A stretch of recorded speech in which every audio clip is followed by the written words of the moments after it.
يا أيها الذين آمنوا كتب عليكم الصيام كما كتب على الذين من قبلكم وأصحابه الطيبين الطاهرين ومن تبعهم بإحسان إلى يوم الدين. أما بعد، hamdi dhe të gjitha falenderimet I takojnë Allahu subhanahu wa ta'ala, krijuesit të gjithësisë. Salavatet dhe selamet e përzemërta qofshin mbi Muhammedin sallallahu alaihi wasallam, mbi familjen e tij, shokët e tij dhe të gjithë ata që e ndjekin në rrugën e tij deri në ditën e gjykimit. Të nderuar vëllezër besimtar, është një sure në Kur'an të cilën sure gati çdo musliman I vogël e I rritur e din, ajo surët al-Ikhlas. Kaptina e sinqeritetit, sepse në këtë kaptinë, në këtë sure flitet për sinqeritetin, besimin e sinqert në Allah subhanahu wa ta'ala. Dhe shkaku I zbritjes së kësaj sure, kësaj kaptine është se erdhe një herë çifutët e pejgamberit sallallahu alaihi wasallam dhe I thanë: "Ja Muhammad, sif lana rabbuka", na I përshkruaj Zotin tan. Na trego kush është Zoti jot, a është prej gurit apo prej ndaj sendi tjetëra, sepse ato ishin mësu, mi pa mushrikët të besu njojnë në gur, njojnë në dron, njojnë në diçka tjetër, ndonjë pej me kështu me radhë. E I thanë: "O Muhammed, na I trego kush është Zoti jot, na I përshkruaj kush është Zoti jot." Edhe zbret kjo sure, surët al-Ikhlas, kaptina e sinqeritetit. Allah xhaleshanuhu në fillim të kësaj sure thot: "Kul", thuaj, pra thuaj o Muhammed, "Kul huwallahu ahad", thuaj o Muhammed, Allahu është një. Allahu është një.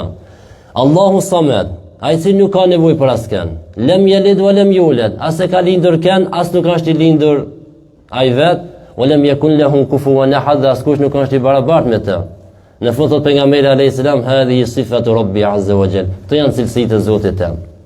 Pra kjo janë Zoti jam, ai cili është një, nuk ka nevojë për askën, nuk është I lindur, s'e ka lindur askën dhe nuk është I barabartë me askën. Tash kur ta bëjmë si pyetje këtë sure, kush është Allahu? Allahu është ai cili është një. E kush është ai cili është një?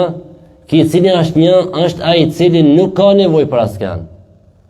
Se përderisa s'ka nevojë për askën, domethënë është një I vetëm, nuk ka shok, nuk ka të barabartë me ta. E kush është ai cili nuk ka nevojë për askën? Është ai cili as nuk ka lindur, pas se ka lindur askën. Se domethënë ai cili nuk ka nevojë për askën, ai është Allahu.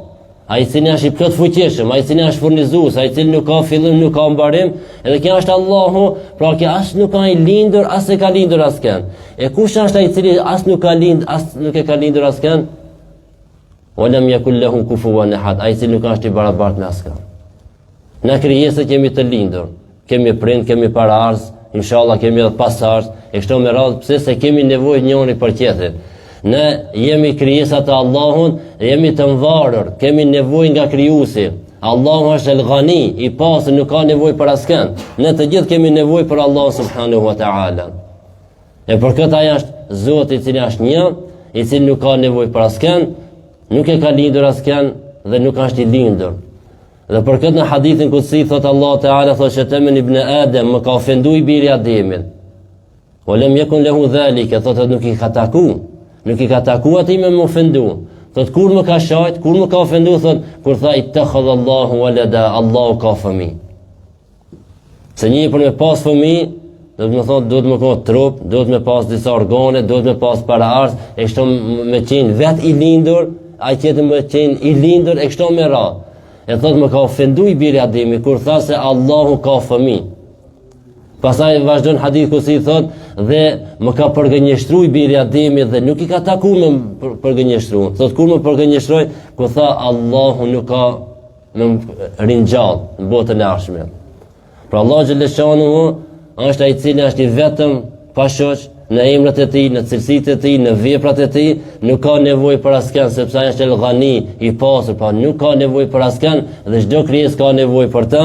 Dhe nuk është I lindur, nuk e ka lindur askën, wa lam yakul lahu kufuwan ahad, dhe nuk është I barabartë me askën dhe askush nuk është I barabartë me Allah subhanahu wa ta'ala. Pra kjo sure e shkurt, e cila me të vërtetë është e shkurt dhe të gati çdo musliman e din I ka këtë kuptim apo këtë shkak pse ka zbritur, dhe për këtë thamë ka emrin surat al-Ikhlas, kaptina e sinqeritetit, flitet për besimin e sinqert në Allah subhanahu wa ta'ala. Ana si dush Tregoj aty jashtë se xhumoja par falet e këtij xhami. Se na janë të prit, pak ju ka arsi prap kjo dhe shqip tash ka u bon son. Nëse janë të prit, tregojëm se te xhamia tjetër falen di xhumoja. Pra kjo sure e shkurt me këtë kuptim të madh e pejgamberi alayhis salam thotë se kjo sure kush e lexon surën Ikhlas as sa 1/3 e Kur'anit. Një sahabi e ka dashur shumë këtë sure. Në çdo namaz e ka lexuar këtë sure. Edhe çdo ku e ka lexuar surën Ikhlas. Saqë një ditë njëri thotë, "As di çfarë sure më lexua?" Edhe shkon në kohë të pejgamberit alayhis salam. Thotë pejgamberi Allah të filonin çdo rekat, çdo namaz, çdo ku e lexon këtë surën Ikhlas. Edhe fton pejgamberi alayhis salam thotë, "O filan, thotë, pse lexon këtë sure aq shumë?" Thotë pejgamberi Allah e du shumë. Thotë dashuria jote ndaj kësaj sure ka më të futin në xhennet. Pra pse ti do këtë sure aq shumë, thotë dashuria saj ti ka më të futin në xhennet. Pra sure e vogël, kul huwallahu ahad, Allahu samad, lam yalid wa lam yulad wa lam yakul lahu kufuwan ahad. Pra edhe ka shpërblyme të mëdha, por edhe përmban mrenda besimin e sinqert në Allahun subhanahu wa taala dhe llogaritë 1/3 e Kuranit. E lutem Allah subhanahu wa taala që këto porosi dhe këshilla të Kuranit na bojnë dobi në jetën tonë të përditshme dhe na sjellin lumturinë në dunjë dhe në ahiret, se me të vërtetë Kurani është libri i Allahut i cili ka zbrit për udhëzimin e njerëzimit, kush ka për të ka shpëtuar dhe ka fituar në dunjë dhe në ahiret, e kush ka kthy shpinën dhe kush e ka kundërshtuar ka humbur në dunjë dhe në ahiret. Jemi në muajin e Ramazanit, muajin e Kuranit, në të cilin muaj ka filluar zbritja e Kuranit. Inshallah Allah xhallahu shan na lidh zemrat pak më shumë me Kuranin, mos ta marrim këtë Kuran vetëm kur ka ndonjë rastëdhje apo kur ka diçka ndonjë breng musliman ndonjë problem, hajde ju kthejna librit e Allahut, por vazhdimisht jemi të lidhur me këtë libër, se me të vërtetë çdo shkronjë e tij kur ta lexojmë i ka dhe shpërblime. E para mendo ta lexosh një faqe apo ta lexosh një sure, sa shpërblime të mëdha ka te Allah subhanahu wa taala. Inshallah Allah taala na i pranon agjërimin ton, lutjet tona, ibadetet tona dhe çdo vepër të mirë që e bëjmë për Allah subhanahu wa taala.